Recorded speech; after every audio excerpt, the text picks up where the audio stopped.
Okay, so man, so you're doing burrs, you're doing flips. Your life took kind of a crazy turn after a little bit, and you ended up landing in Maui, like of all places. How did that happen? Going back to BP, Bigger Pockets, there's kind of a tie-in there with that too. Like, tell us that story.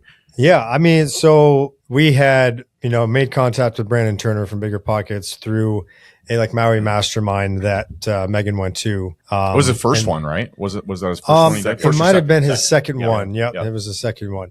And I remember she saw the ad come up, and she was like, "Oh man, this would be so cool! Like, could you imagine getting into a group that isolated, with Brandon Turner, making those kind of connections and talking with those kind of people?" I was like, "Oh yeah, that'd be amazing." And I was like, "You should totally do it." And she was like, "What?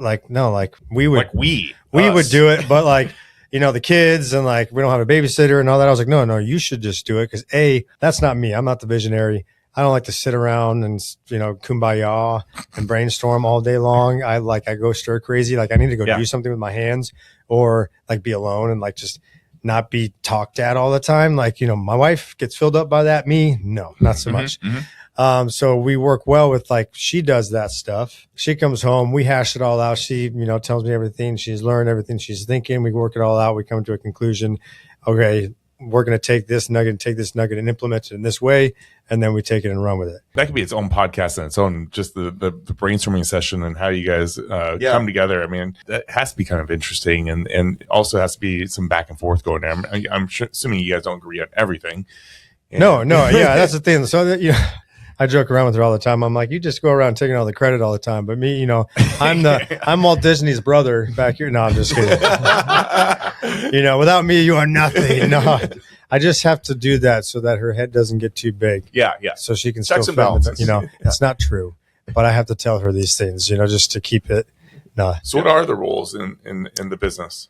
Right now, so after Maui, I guess we didn't get to that there. Yeah. So I'm jumping around. Yeah, it's kind of a big topic here, Ted. Jeez. We were already had tickets to go to Maui just for a short trip and do the BLT summit, which is Brandon Turner's Better Life Tribe Summit thing. So we were just going to go do that little conference, hang out in Maui for a little bit, and go home.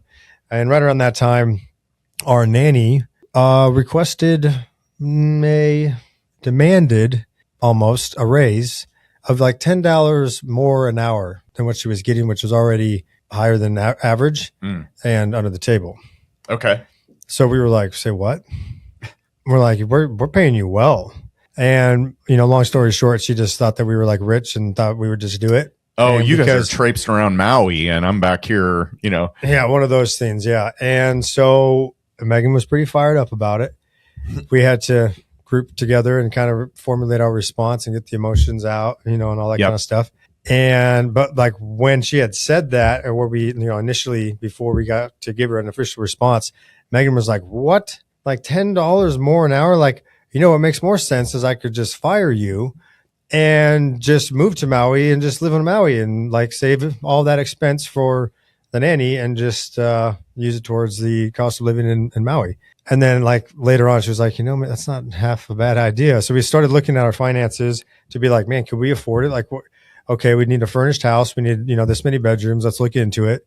So we started looking into it and we're like, okay, so we're talking about $9,000 a month just for a rental, just for the rent. Oh, and $9,000 for rent? For rent. Whoa. Yep. That's rent and utilities. Yeah. And so then everything else on top of that. So, but yeah, we were like, so if we lost the house payment, if we lost the nanny budget, if we sold off the vehicles, then we'd be making so much more money and we could do it. Mm-hmm. And as we were looking at that, we also realized that we were just at our 5-year marker when we started doing real estate. And when we had started, we had set this 5-year goal in our, in our minds where we were going to, in our books and everything was in 5 years, we wanted passive income of $10,000 a month and at a net worth of $1 million. Mm-hmm.